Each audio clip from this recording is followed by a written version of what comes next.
आइए इंग्लिश में लिखे स्टोरी को हिंदी में समझें।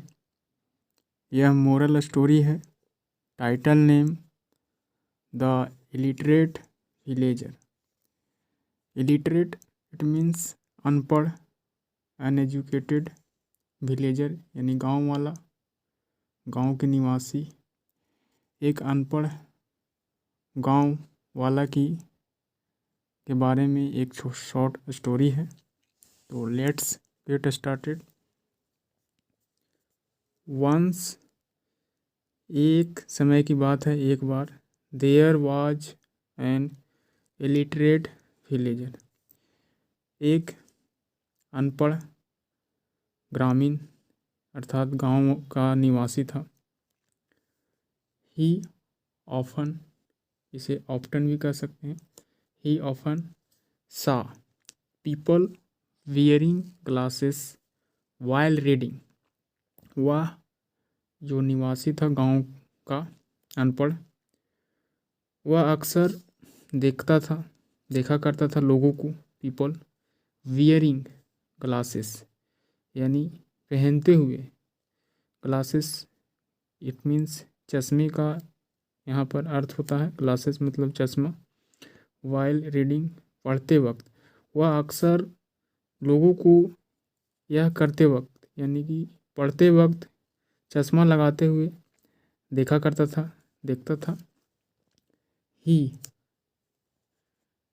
थॉट, उसने सोचा, इफ़ आई हैव ग्लासेस, यदि मेरे पास यह होता, चश्मा होता, I can also read like these people. कहा जा रहा है कि यदि मेरे पास चश्मे होते हैं तो मैं भी उसकी तरह, उन लोगों की तरह पढ़ सकता था जो कि अनपढ़ था।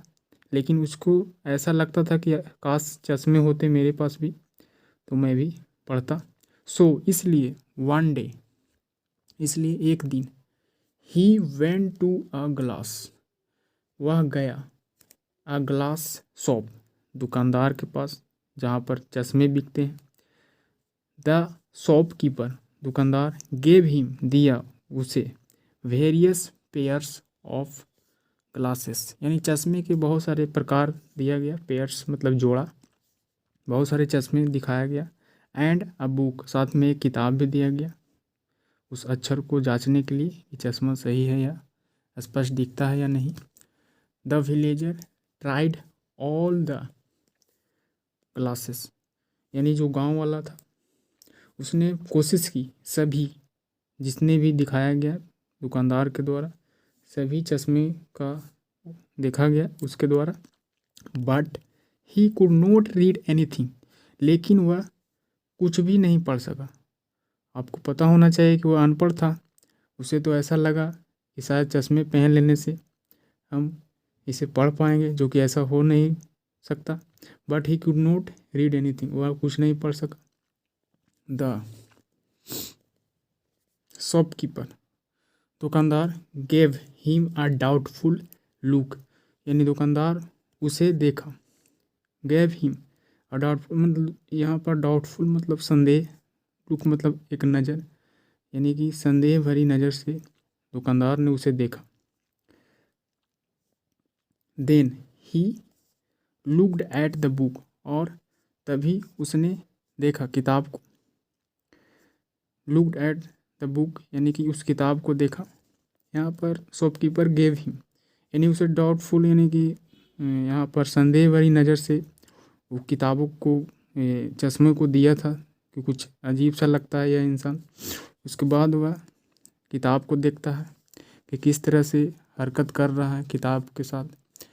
इट वाज अपसाइड डाउन, वह उलट पुलट कर रहा था, अस्त व्यस्त था, यानी कि किताब को अलग अलग चश्मा के माध्यम से।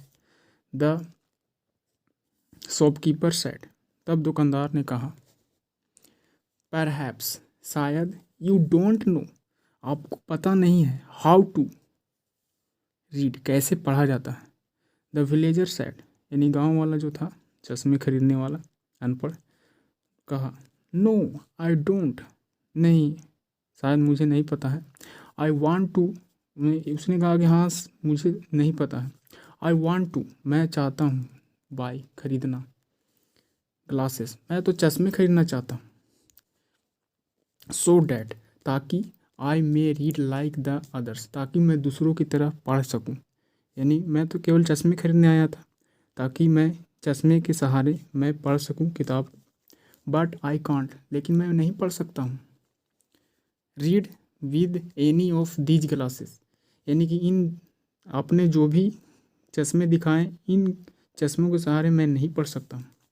The shopkeeper burst out laughing, यानी कि उससे हंसी निकल पड़ा, यानी वह हंसने लगा, मन ही, यानी कि यह उसको कहते हैं अचानक से हंसने आने लगा। इस तरह की बातें सुनकर बड़ा शॉट मतलब अचानक हंसी निकलना, लाफिंग, हंसने लगा। He explained to the villager, और उसने समझाया उस गांव वाला उस कस्टमर को, my dear friend, my dear friend, spectacles don't help, spectacles don't help you to read और राइट, यानी कि चश्मे आपको मदद नहीं कर सकता है पढ़ने या लिखने में। दे ओनली हेल्प यू, वे यानी चश्मे जो है केवल मदद करेगा आपको, only help you to see better, अच्छा देखने में मदद कर सकता है, ना कि अक्षरों को पढ़ने में मदद कर सकता है। फर्स्ट ऑफ ऑल, सबसे पहले, you must learn to read, सबसे पहले आपको पढ़ने के लिए सीखना चाहिए, उसके बाद चश्मे का उपयोग कर सकते हैं बेहतर देखने के लिए। तो इस स्टोरी का एंड होता है और इस स्टोरी का मोरल को जानते हैं। तो क्या है moral? Do not copy others, दूसरों को नकल ना करना चाहिए, यानी कि दूसरे को देखा देखी अपने आप को यहाँ पर एक उदाहरण से समझ सकते हैं कि जैसे गिद्दड़ शेर का खाल ओढ़ने से शेर नहीं हो जाता। यहाँ पर दूसरे की एबिलिटी को अपना समझ नहीं बैठना चाहिए, जांचना चाहिए कि किस वजह से मैं ऐसा नहीं कर सकता हूँ। तो यह जो है ऐसे मोरल स्टोरी के माध्यम से इंग्लिश को सीखने के साथ साथ एक आइडियाज़ को जानते हैं और इसको अपने जीवन में अपनाना चाहिए। तो इस तरह से